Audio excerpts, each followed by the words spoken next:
တရားတစ်ပုဒ်ကို3 ကြိမ်ခန့်ခန္ဓာဉာဏ်စိုက်ရင်းနာပါတရားအနှစ်ချုပ်စာရွက်များကိုလည်းဖတ်ပါနာပါများလျင်ကိလေသာနည်းလာမည်ကိလေသာနည်းလျင်ပိုနားလည်လာပါမည်ဉာဏ်ကြိုက်တရားများဖြစ်၍လောဘဒေါသမောဟကိလေသာများနေလျင်မကြိုက်နိုင်ပါမကြိုက်၍တရားမနာလျင်အပေတွန်းချမြင့်ရန်သူကိုလက်တက်မွေးထားတယ်လို့ဖြစ်နေပါလိမ့်မည်နေ့စဉ်အချိန်မှန်ထမင်းစားတယ်လို့တိကျအချိန်တစ်ချိန်ပေးပြီးတရားနာရင်တရားထိုင်ပါကြံအချိန်များတွင်တရားအသည့်ဖြင့်ဖြစ်ပျက်ရှု၍တွာလာပြောဆိုလုပ်ကင်ပါပုံမှန်တရားနာတရားထိုင်ရာမှစိတ်ပြင်းပြလာလျင်ပြင်းပြတယ်လို့စေရတရားစခန်းဝင်၍ပြင်းပြင်းထန်ထန်အားထုတ်ပါတဖြည်းဖြည်းချင်းတရားထိုင်ချိန်တိုးပေးပါ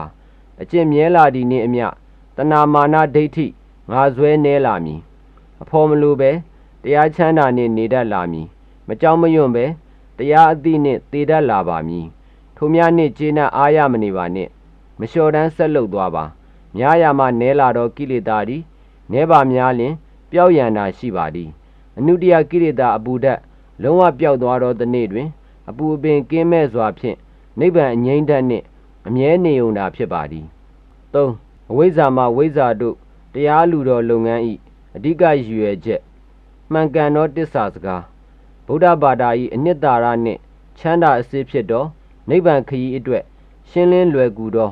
ဝိပဿနာအားထုတ်နည်းများပြန်ပွားစေရန်ဖြစ်ပါသည်ငွေကြေးအမြတ်အစွန်းကိစ္စလုံးဝမပါပါပိုင်ဆိုင်သမျှပစ္စည်းဥစ္စာအားလုံးအပြင်